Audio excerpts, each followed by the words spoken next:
Hey everybody, it's Jimmy and Ange today. Ange, what we're talking about today is a lot of people are moving to Florida still, obviously. Okay, there's a lot of people moving out, but there's still a lot of people moving in. Yep. And because of this channel, you know, a lot of people are calling and, you know, texting me because of inspections and stuff and saying, hey, I'm moving to Florida. What do you think about moving to Florida? You know, of us moving to Florida, what did you discover when you moved to Florida? So what I decided to do is not a pros and cons of Florida, but some advice if you're moving here. Okay, I get it. That's what we're going to talk about. My advice to you if you're moving to Florida, and stay to the last one because the last one I think was the biggest surprise to me. Okay. It was. I don't even know what it is, so let's No, see if I'm it going to tell you. surprises me. Yeah. In the meantime, if you like this kind of content, do me a favor, consider subscribing. It really helps out the channel and it's greatly appreciated. Let's knock out the obvious ones, okay? Because people don't understand this. Prepare for the heat. Oh, forget. And you know what? Last year was extremely hot, and I have a feeling this summer is going to be another scorcher. Yeah, we just had a really, really cold snap. It was like in the 30s. This was like the Antarctic up here. Forget it. We were like...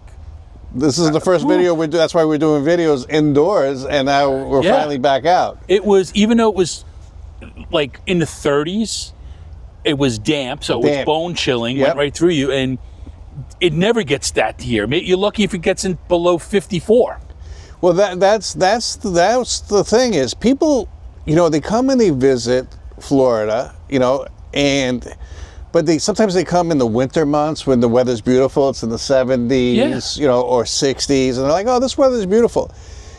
My advice, okay, and you tell me if this is your advice, before moving to Florida, come here in July and August. Yes. Ooh, yes.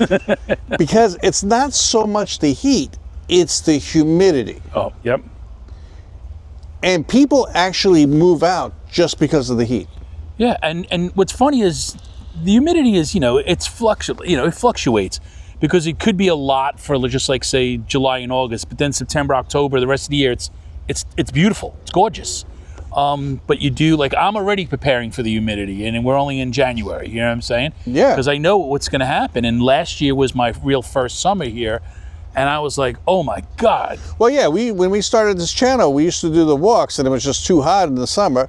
And now, so we bought chairs, and now for this year, I'm gonna get one of those umbrellas that pop up. Yeah, you gotta put a tent over your head there, yeah. Because it's so hot. Okay. Well, we did a few videos in the shade and we were still sweating last year. We were still sweating. Yeah. But here's another one, okay? My advice, if you're moving to Florida, tell me if you agree.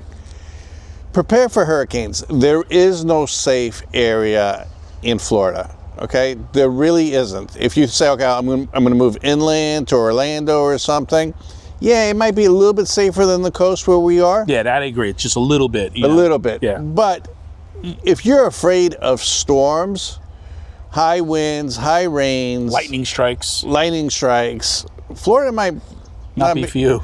I mean, that's why they call it the Tampa, you know, the capital of lightning. Yep, it is lightning capital. Yeah. But I mean, it just gets bad, and these pop-up storms could get ridiculous. So, well, you can have a storm that just pops up at like 4 o'clock in the afternoon, and even though it might only last for 45 minutes, it's as bad as a hurricane, a full-blown hurricane. You know, because the winds can kick up out of nowhere. It'll pour. I mean, the rain will hurt. It will come down so hard. You know, and then if you get if you just get one of those boomers where you get the thunder and lightning, then like. I've seen it. I have a few pictures that I've seen on the internet of the lightning striking the water and the damage it does. You know, it's pretty scary. It's crazy. All right. Also, choose the right region when you're going to Florida. Okay. What I mean by that, the East Coast and West Coast are night and day. Oh, it's literally 2 different countries almost like. Miami area, Fort Lauderdale, and the Panhandle are 2 different places. Totally. Okay. The East Coast, I'll give you a quick breakdown. We did videos on that, so check it out. The East Coast is more of a party atmosphere, a faster pace. A lot of New Yorkers go there. You know, that's their go-to place. More traffic, more hustle bustle. The West Coast, where I am, a little more laid back. Yep, it's more like, I hate to say it, it's more like the the beachy areas of California here, like when you go to like Orange County, Southern California. It's like more about, people want to go fishing. They like to sit at the beach. Golf. Yep, golfing. I'm not saying you don't have that on the East Coast, but it's just a more laid-back lifestyle. Yeah. For me, I prefer the West Coast a lot better. It's not as built up as we have limits on stuff too, how high buildings can actually go in certain areas. Yeah, so I mean, Orlando is overbuilt, the Palm Beach, Fort Lauderdale and everything, it's very congested. I mean, I drive to the East Coast all the time, and it's different. Oh, you actually, as you're driving, you see the change happen. Yeah. It's crazy. Here's another piece of advice. If you're moving to Florida, and here's I'm going to do a caveat on this one. Even if you're moving to Florida from New York, Connecticut, Jersey, California, prepare for the cost. If you're moving to Florida to save money, those days are over with. Way over. It's not as bad as a lot of states, but it's not like it was 15 years ago or 20 years ago. Gas is, it's gone up, houses have gone up, food costs has gone up, and not necessarily because of the pandemic either. It's like the people in Florida started realizing, hey, I can get more money for my property than I, thought I could get. Well, it's not only that, but it's freaking car insurance is stupid. Well, that's because of all the lawsuits that are down here. Yeah, every billboard has a lawyer on it. Unbelievable. Sue them for this, sue them for that. Yeah. Were you driving and breathing at the same time? Okay, we can sue somebody. That's a joke. And not only that, but homeowners insurance. Some areas you can't even get it. You can't even get homeowners insurance. And you got to have houses like what we have right behind us that are all built up, and that's a couple $1 million right behind us. So let's talk about this one. Okay, say you decide to move here. Homeowners associations. A lot of neighborhoods, and we're going to do a video on the pros and cons of living in a homeowners association. Subscribe, and so you don't miss that one. But you got to be careful. Some of these homeowners associations are nightmares. I know so many people that found their dream home. I did the inspection. The house was perfect. Everything seemed perfect, but they were moving into an HOA. Yeah.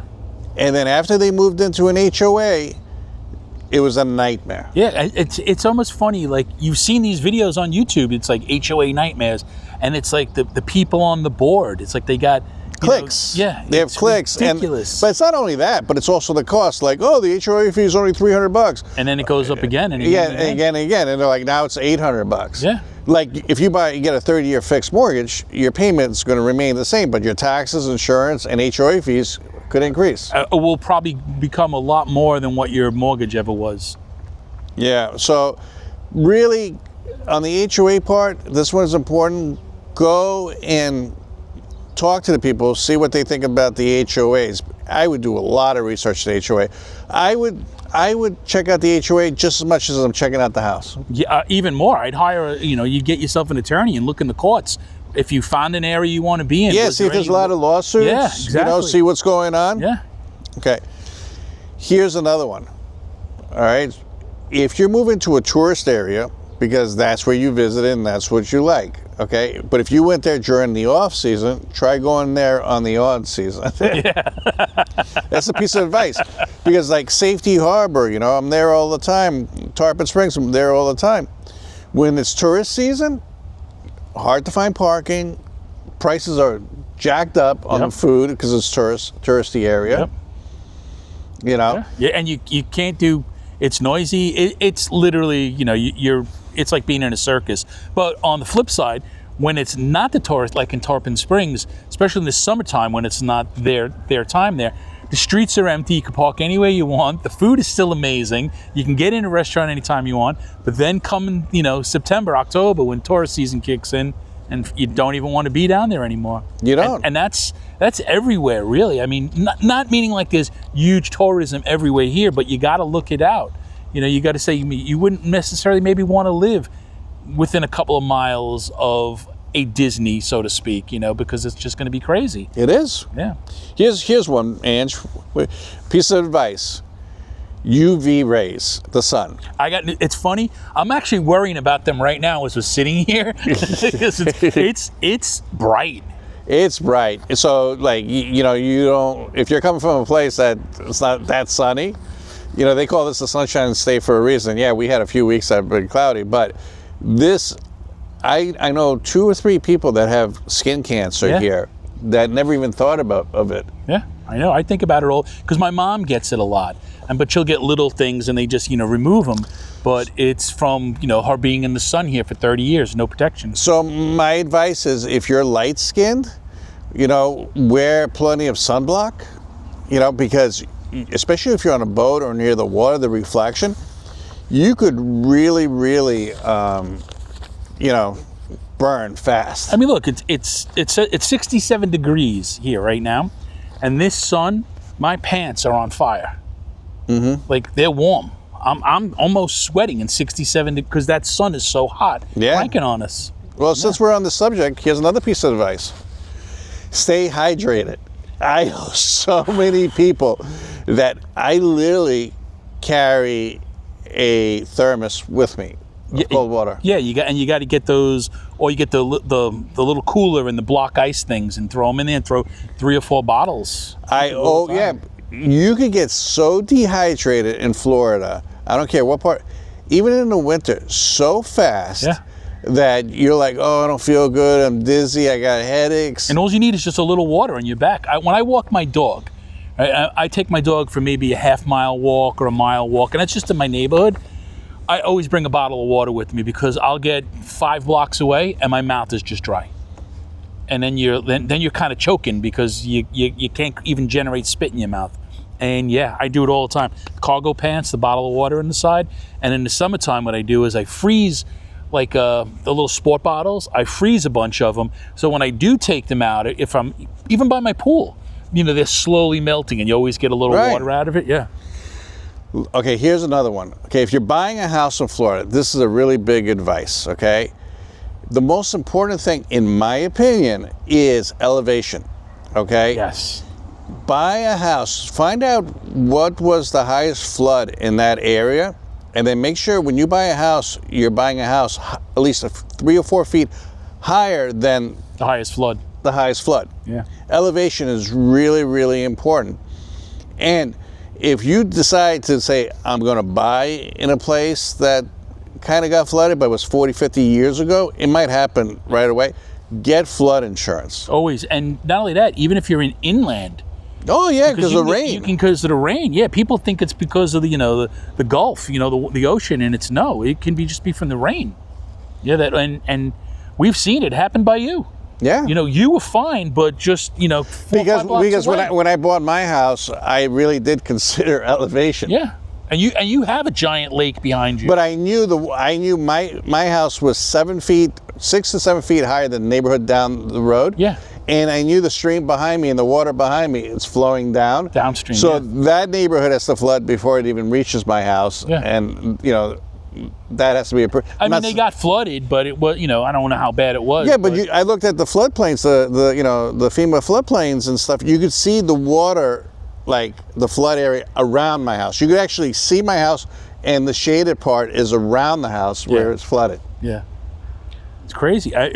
People would be surprised. I mean, I'm a little further away from water than you are at my house, and my elevation overall is I'm 26 feet above, but that's because I'm gradually coming up. You know what I mean? So I'm from the Gulf.